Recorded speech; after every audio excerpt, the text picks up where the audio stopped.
All right. Well, hey, everybody. We had some type of a technical difficulty. Our stream crashed in the middle of,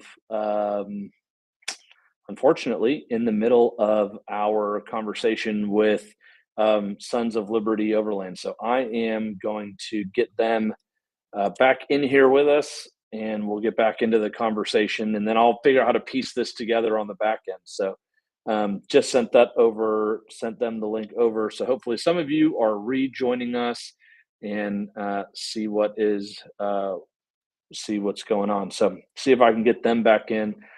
This third party streaming platform just literally crashed in the middle of our conversation. So hopeful I can get them back on and we can finish our conversation.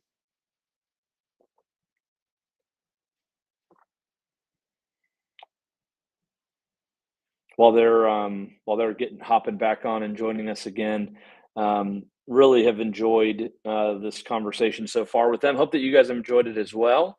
And like I said, Josh and Mark are two really awesome dudes that I got to meet a couple years ago at the Save Expo. And so we'll kind of pick up where we left off, and then that way I can piece together this video on the back end since our stream got broken up. So that way we have one cohesive thing. But I'm going to go ahead and invite them back into the conversation, and we'll pick up where we left off, and hopefully some of you will join us. So I'm going to pull them back in. Look at that. Look at these guys. We figured it out. Yay. I don't know what happened with that. I apologize, guys. So right when everything crashed, you guys were in the middle of talking about Econ Fina, that area of Florida heading up out of Tatel, Apalachicola, and headed into Econ Fina and Sunny Hills and that abandoned neighborhood and all of that, headed into Eglin. Tell us a little bit about that part for you guys, of course, ending in Blackwater. Yep. So, I kept calling it the ghost town. It's not really a town, but yeah, the Sunny Hills, the town that was. That was very, very cool, by the way. Like, I like that. Ecofina. Again, that whole area has that very kind of remote, there's like nothing here kind of a vibe to it. Yep. I don't know, just that was a very cool day. We had just cool weather. It's just one of those, we just kind of explored. We went through the Sunny Hills and kind of just explored all around on our own quite a bit. The Ecofina area was very cool because I hadn't researched that ahead of time. I obviously knew the main, national forests and spots, but I didn't even really know that was on there. Yeah. Of course, the pictures never do it justice. Obviously Florida is very flat, but that had some kind of hills there. It does, man. It has some elevation.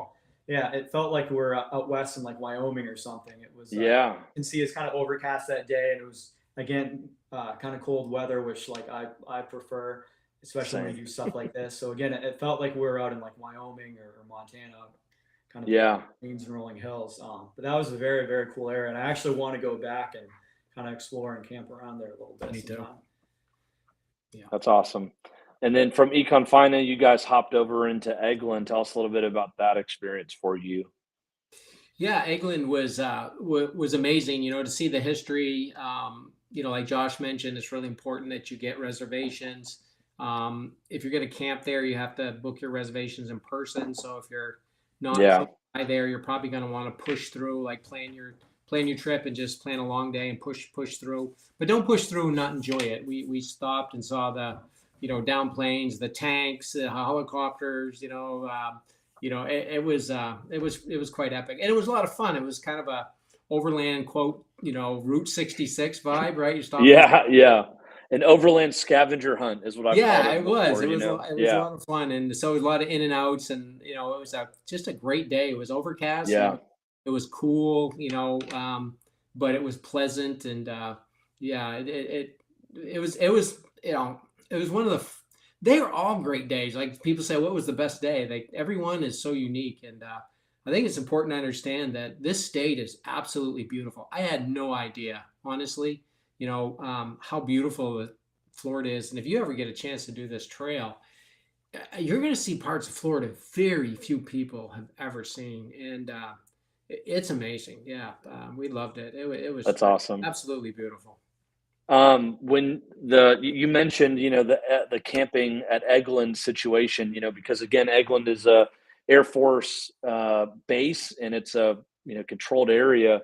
yeah, make sure that for those of you watching, if you're going to plan to do the Florida Adventure Trail and do that Eglin section, make sure that you look at the PDF. As you guys, those of you that are in the Facebook group, you see people all the time go, "Hey, I did," they ask a question. I'm like, "Did you read the PDF? Did you read the PDF?" Mhm. So if you read that PDF, it makes it very clear and explains how to deal with Eglin, and how to get, your range pass. If you're going to be out on Eglin, you've got to have your range pass. You have to have your permit. You do not want to be out there at the wrong place at the wrong time.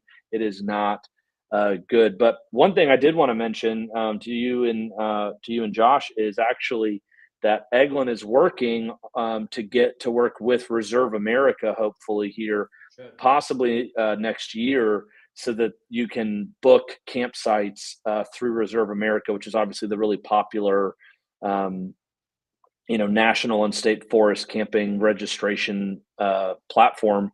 The problem with the hard part with Eglin is just that they're doing testing and bombing stuff all the time, and so it's hard for them to be able to work with third party companies to schedule camping, because sometimes access gets shut down like that. So they're working on some of that stuff. But you're right, Josh and Mark, it is extremely inconvenient for those of us that are coming in from out of the area to attempt to camp on Eglin, because you do have to go to the ranger station first to get your camping permit. So sometimes you can get lucky and post in the Facebook group and see if a local will like pick up the camping permit for you or something.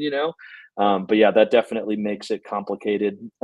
Glad you guys enjoyed the Eglin section. All that military stuff out there Yeah, is great. so cool. And then you guys ended at the world famous Hurricane Lake. Tell us a little bit about kind of ending the trip at Hurricane Lake for you guys.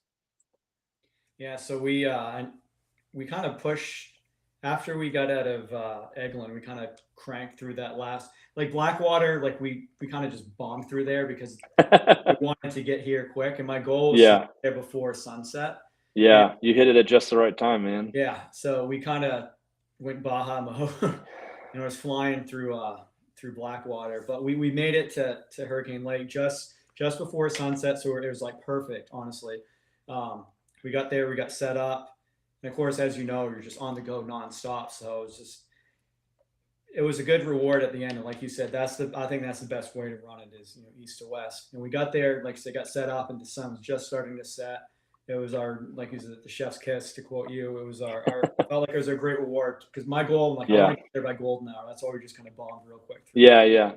That's awesome, man. Set up, got sunset, and then we were able just to kind of relax. And as you saw, you had one of the photos up. We had a nice, huge wood fire that night, and we stayed up late and kind of relived the trip, and talked with our friends all night from South Carolina, and they had to get up and go early the next day. But yeah, it was a perfect place to end it.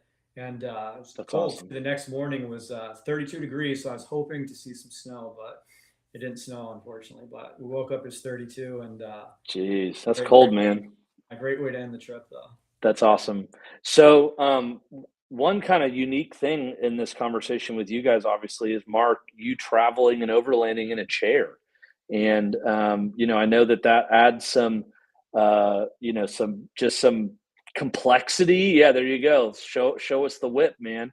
Yeah. That adds some complexity to adventure travel. And one of the things I think is so great about, you guys and your platform on social media, and documenting your adventures from a chair. Hopefully, my hope is that it inspires more and more guys, men and women, to get out that are in chairs and learn to overland. I actually was on a retreat with a bunch of pastors out in Montana a couple weeks ago. And one of the guys that was on the trip, he and his son want to get into overlanding, and his son is in a wheelchair.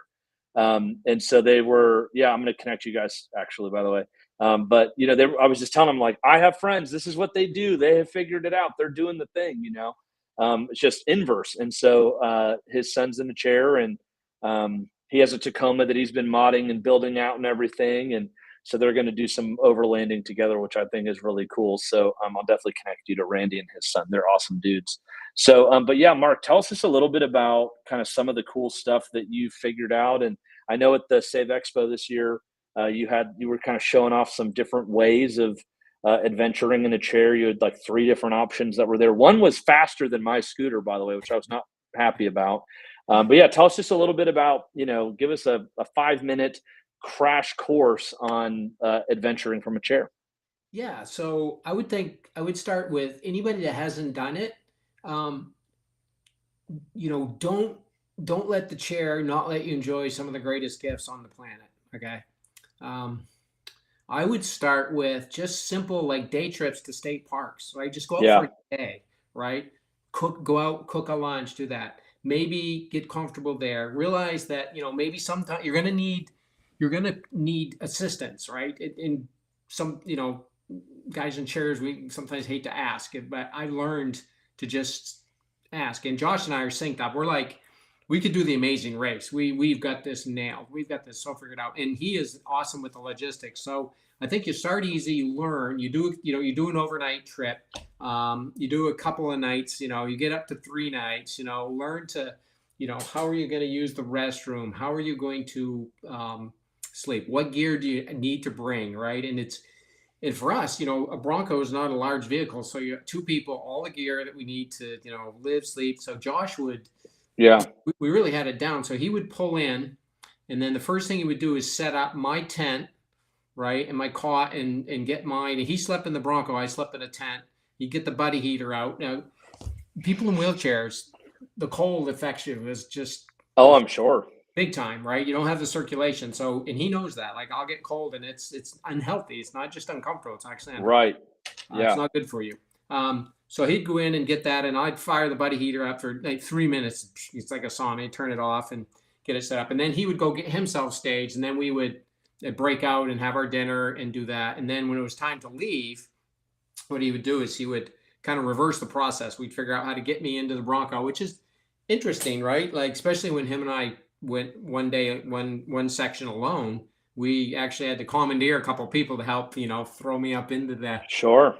Because it's a long lift. Oh yeah, that's a lift. Yeah. Yeah, it is. And so, but we got it down to a science. We, practiced it. We had, Yeah. special belts I put on to so you could really tug hard. And, I'm happy to share all that with anybody in a chair awesome. or any other kind of challenge. And I do think it's important to recognize that it's going to be different for everybody. No 2 injuries, Sure. no 2, potential challenges, physical challenges are the same. So, understanding yourself, your capabilities, but also really, I would say, Josh, we were like a great team. Yeah. Like we like I had stuff I had to be on point. Like Yeah, when he yeah. stacked up, like he would start to get stuff pre-stage. I would have my tent, like everything ready to go, my backpack, my clothes. My tent was kind of all ready to just be loaded, right? And Yeah. he would get me out, drag the cot, the sleeping bag out. I'd have everything kind of packed, right? And right by the door, sitting outside the door. And then he would get it and we'd jump in. He'd just load that last stuff and then we're off. Because when you do this trail, you're moving from point to point to point. And you don't, it's not, this isn't hanging out at camp and No. watching birds. Right. Yeah. Like, Yeah. And I knew going into it, I'm like, this is going to be very, very similar to hiking and backpacking, where you're working all day long. And then when you get to camp, you're still working, cleaning, cooking, repacking, doing everything. Maybe you relax and have fun for like a half hour and then go to sleep. Yeah.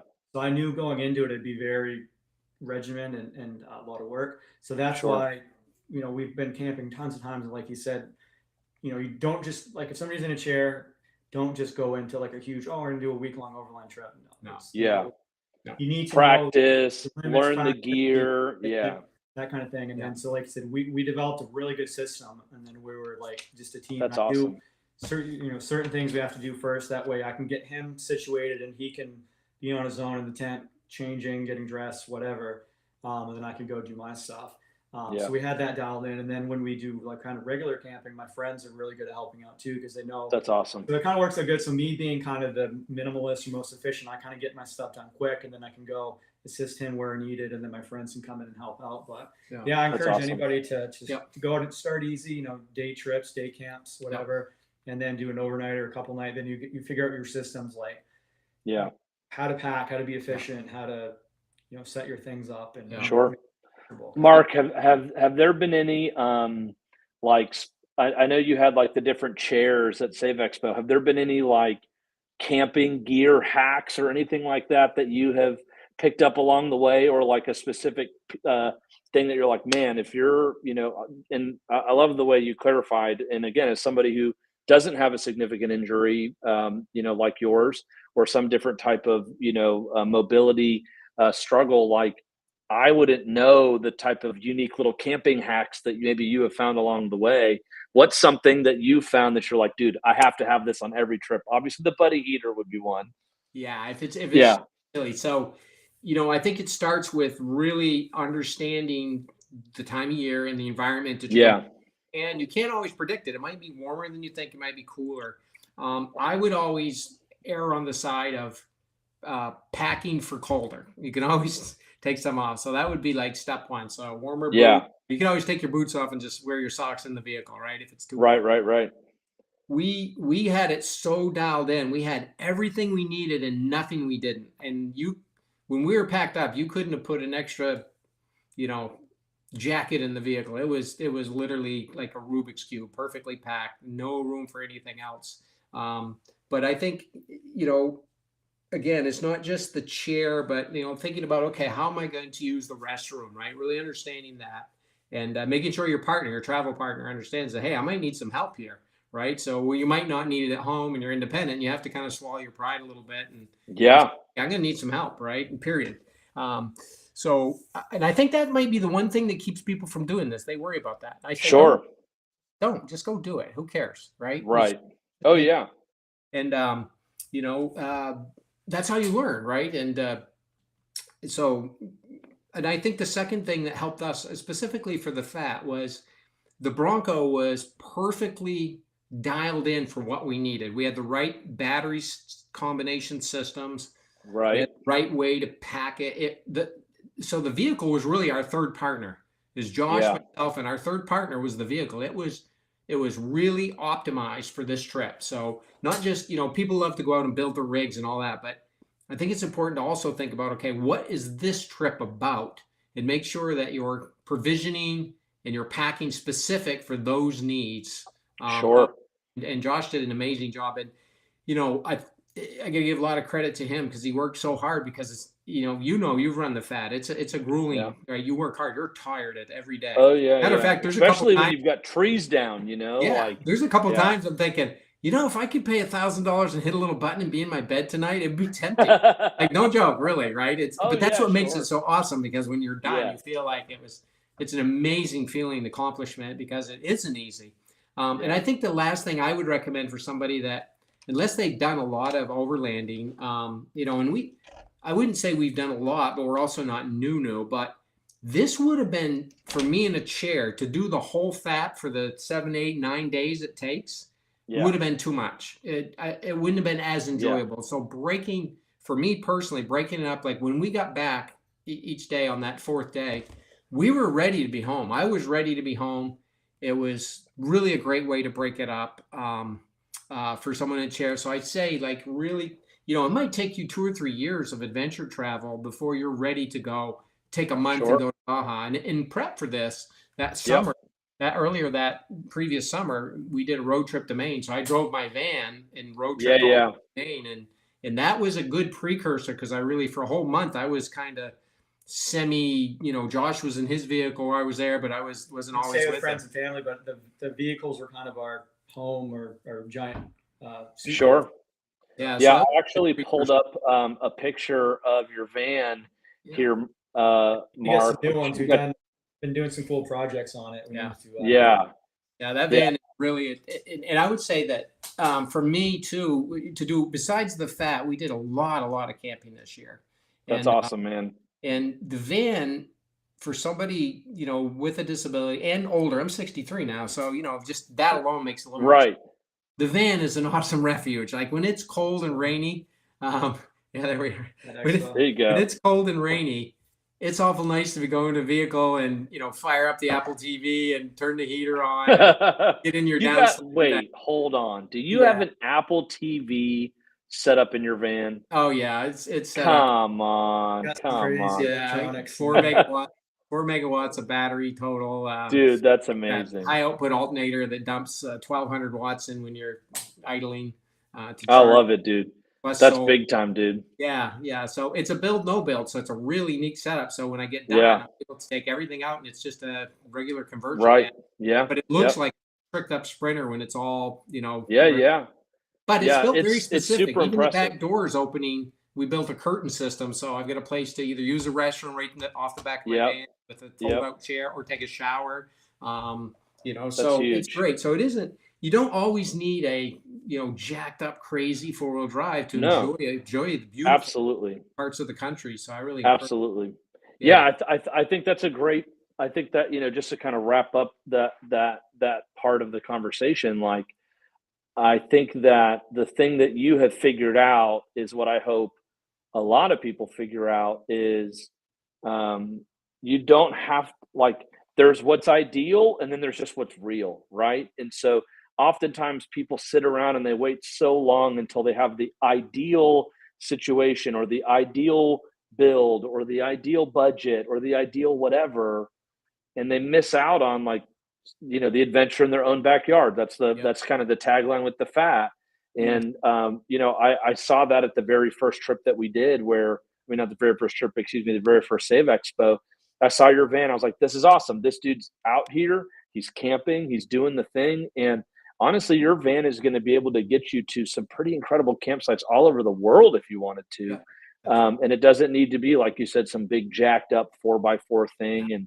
And then, having a community, having a team, Mhm. having a group that you can go with is such a big piece of this. And that's one of the things that I think is so cool about you guys is you're really big on, building your group out and connecting with other people. And, Mark, I know you did a breakout session, an expo, like I forget what they call it. I call it a breakout session, but whatever they want to, like a seminar. There you go. At the Save Expo, Mhm. talking about adventuring, with the chair and stuff like that. And so I just want to encourage people. I'm going to show it again. I want to encourage those that are watching, go and follow Sons of Liberty Overland on Instagram. This is Josh and Mark's Yeah. really, love gift to a father son adventure travel gift to the world. I mean, they've got all different types of great content, and I would assume this is a really easy way for people to connect with you guys and be able to slide in the old DMs and ask questions about chair travel and Yep. going off road and stuff like that. So I think that's super cool, man. So make sure for those of you that are watching to go give them a follow. Yeah, John, I'd like to just two quick things I think are really important to just kind of Yeah, of course. number one is, and you said it, you got to get out there. Like we could not have figured out what we needed for the trip on the Bronco, how to build it, Yep. or how to build the van. Every time I used it, I would come back. I would sit in there and go, okay, what would I change? What would make my life easier? I'm stuck here. Yeah. This back there. I got to go outside and get it. It's raining. Next time I'm going to make sure this is in the front section, that's in the back section. There's a million. I think the biggest mistake people make is they go watch YouTube and they want to build it like everybody else has. Right. Don't Yep. do that. Go use what you have and just Yep. incrementally build it, because I promise you're going to tear half of it apart and rebuild it down the road. Number one. Number 100%. two, Yep. definitely get out there, because there's no guarantee of the future. There Yep. just isn't. I had a Totally. close call in April. Mm-hmm. Yeah, We were so praying for you, man. I know that was a rough Yeah. run. don't delay, get out and have those adventures. But yeah, Yeah. like Yeah. I said, every trip we always learn something. I'm famous. I take notes on every trip to how to either optimize something, fix something. We come up with an idea for a project, like, oh, it'd be cool if we could do this or X, Y, Z. And I've camped and traveled and hiked hundreds and hundreds of times all over. And every time I'll still learn something. It could be something Sure. silly. Oh, I should have like extra Ziploc bags here. Or sometimes it's a breakthrough idea that you came up with. But Yeah. every trip, whatever we do, we always come up with like some ideas to improve it, optimize it, make it better, Mhm. whatever the case is. Yeah. And that's to me, that's half the fun. And then we come to the idea. Then we'll have a project weekend at our friend Anthony's house, and that's when we do all of our crazy installations. We're kind of known for, I guess, like hacking batteries. So we figure out how to like charge our Blue Eddies like twice as fast and get way more power in than they tell you how. That's There's awesome. all kinds of cool stuff like that. But Yeah. that's the fun is just kind of geeking out with that. You pull up the map of the GMRS repeaters earlier. So yeah, so Yeah. if anyone wants to, so I guess 3 things we could help out with if people have questions on is traveling in a wheelchair. We can assist people with ideas and tips with that. Anything for about the fat, like logistics planning. If people have questions or whatever, just hit me up. And then, like I said, we just do a lot of like cool do-it-yourself projects around like Yeah. vehicle systems. So we kind of have fun. Yeah. Kind of have fun with that. We built out all kinds of cool. The van has crazy battery systems. The Bronco does. Our friend's camper and Audi Zoo. So we geek Awesome, out dude. Yeah. kind of quite a bit. I love it. Yeah. And John, I didn't mean to get choked up there, but No, you know, you're okay. You're I, allowed to get choked up. yeah, I actually went code blue. Yeah. You know, and 2 a.m. I had severe internal bleeding, had multiple transfusion. I was on my way out, and I remember just feeling like no regrets, and it was just such a peaceful. And I thought, you know, if this is my time, and the guys there with the clipboard ready to record time. There's 10 people in my room. My blood pressure is under 60. Right, my organs aren't getting blood. I'm shutting down. Right. Yeah. And they can't figure out what's going on. I'm bleeding out internally, and I remember thinking, you know, and the nurse looked at me, and I had a smile on my face, and I was thinking about all the cool stuff we did. You know, that's cool, man. So get out. That's what it's all about. Yeah. It made me cry. You know, but that's what, you know, at the end of the day, that's what this life is about, right? Is making some memories along the way. You know, if I know you guys have seen my my Alabama Rubicon video that we made, and I you know, my dad was supposed to go on that trip with us, and unfortunately he passed away and didn't get the chance to do that trip with us. And you know, I talked about in that video this quote that my dad and I had stumbled onto and really liked that said, "Die with memories instead of dreams." And you know, I think that's a great goal for all of us. Is you know, don't just sit around and let life pass us by and miss out on the opportunity to do stuff while we can, because tomorrow's not promised. That's just what's true for all of us. And so yeah, man, you guys inspire me. I think y'all are so awesome. I'm grateful that you're my friends, and grateful that we got to spend this time together talking about your fat stories and talking a little bit about your relationship and adventure travel and stuff. So I want to end our time together the way that we end all of our fat stories. And by that, I mean the 3 that we've done. And I want to do a rapid fire with you guys. So I'm going to ask you 5 things about the Florida Adventure, your Florida Adventure Trail trip.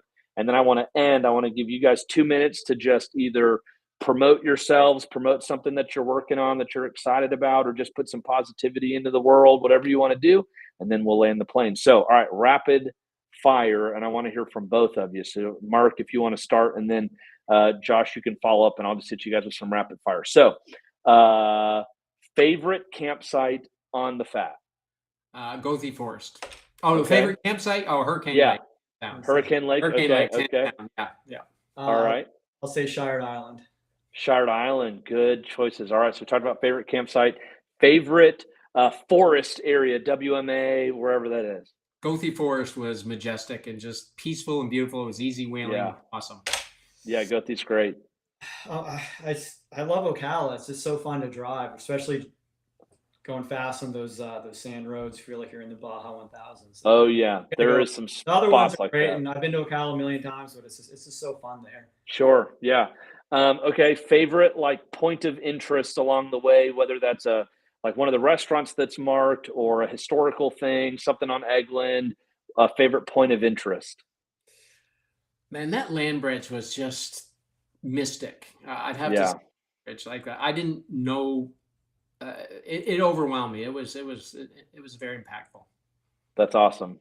I'd say the just all the points within Eglin, either the crash plane or the tank, like just kind of hiking and going off woods into that was kind of cool. Yeah. You're talking about the C-123 on Eggland. Yeah. And then Yeah. the helicopter, just that in general, just seeing all the all the Sure. kind of That's cool. awesome. All right. Favorite trail snack when you're off-roading and you're on an overland trip and you got to have a snack. What are you grabbing? I tell you what, I like the ramens, a hot ramen on a cold day. You I got on so those. hooked on ramens. Actually, That's you had it earlier. One of the pictures, he's in the Bronco eating one. I saw that. Yeah, He did, and he never really had it before, and all of a sudden he just like that's kind of what he wanted. I love it. Oh, I would have to say, oh shit, I'm not sure honestly.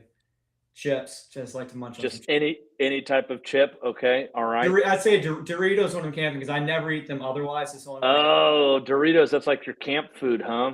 Yeah. Okay. That's like me and cinnamon rolls. I never eat cinnamon rolls, but when we're camping, I make fresh cinnamon rolls in the morning on like the first or last day, one of the two. And I've got this old school Coleman oven, and it makes like bomb cinnamon rolls. They're so good. Okay. We're gonna have Last that. but not least, number 5, the very last question. What is the next place in the world that you want to explore? Well, I can tell you the next trip like this, we want to do Yeah. this. We want to do the new South Florida Oh, yeah, the trip SoFat. for sure. Little Yep. teaser there. Okay, Mark. All right. And Josh? And then in the world, South America, like I don't know if you Okay. guys watch Toyota World Runners, like that became probably my favorite channel, and we just fell in love with that. It's just that whole Pan American Highway. I don't know if I'd ever do it someday, but just to get, I've been to Colombia once, luckily, which was pretty amazing. That's but cool. just that whole northern part of Chile and Argentina and I Peru, love it. just Yeah, amazing. that would be pretty cool. Yeah, Yeah. the Pan American Highway is on my bucket list too. That'd be pretty sick. Yeah. All right, you guys have 2 minutes. Put some positivity out in the world. Promote something that you're doing. Talk to the people. It's your time. Okay, great. Well, again, I think, get out there. Just put the excuse. There's never a good time. Just block it out on your calendar. Just go do it. Just, if you haven't done much of it, just get started. There's something magical about getting out and getting unplugged. It's hard to explain, but you feel different, and you feel different for a pretty good amount of time. 2 or 3 weeks, you feel different. Your mind is different when you get back from these trips. So I would just really encourage anybody, regardless, that it doesn't matter. You don't need money. You don't need big rigs. Just go out and enjoy it. Yeah, that's my mantra. Love it, Josh. I'd second that. Just get out there and have fun.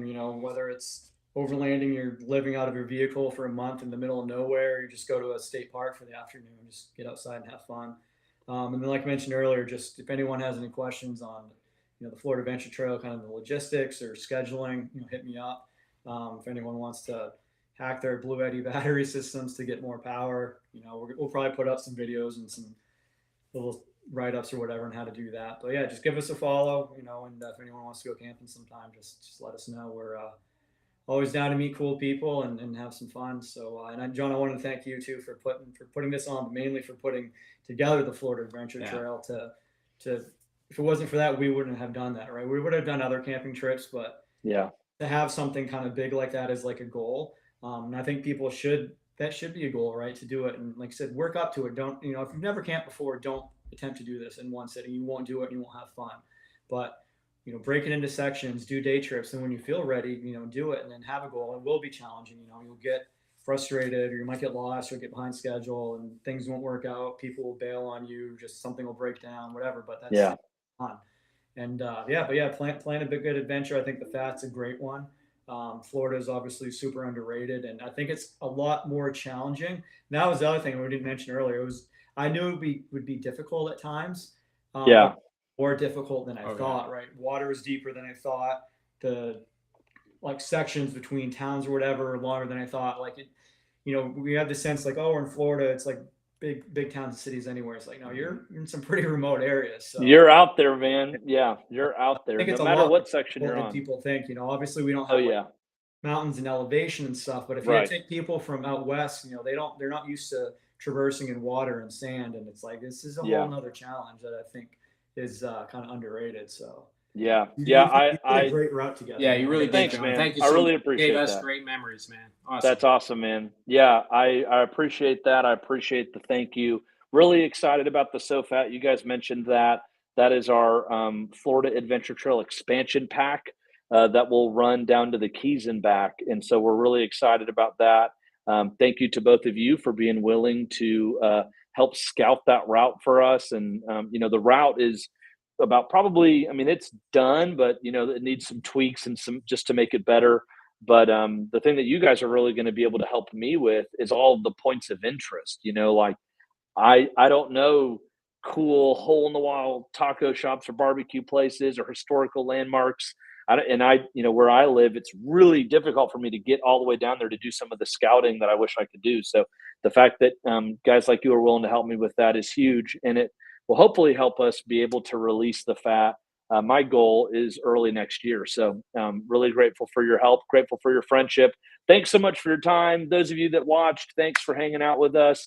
Thanks for being fans of the fat and fans of Sunshine State Adventure Company and brand new fans of Sons of Liberty Overland. Josh and Mark are awesome dudes and totally worth the follow. Reach out for them. Hope that you're inspired. Life is short. You're always going to be busy. It's time to get busy living. We'll see you on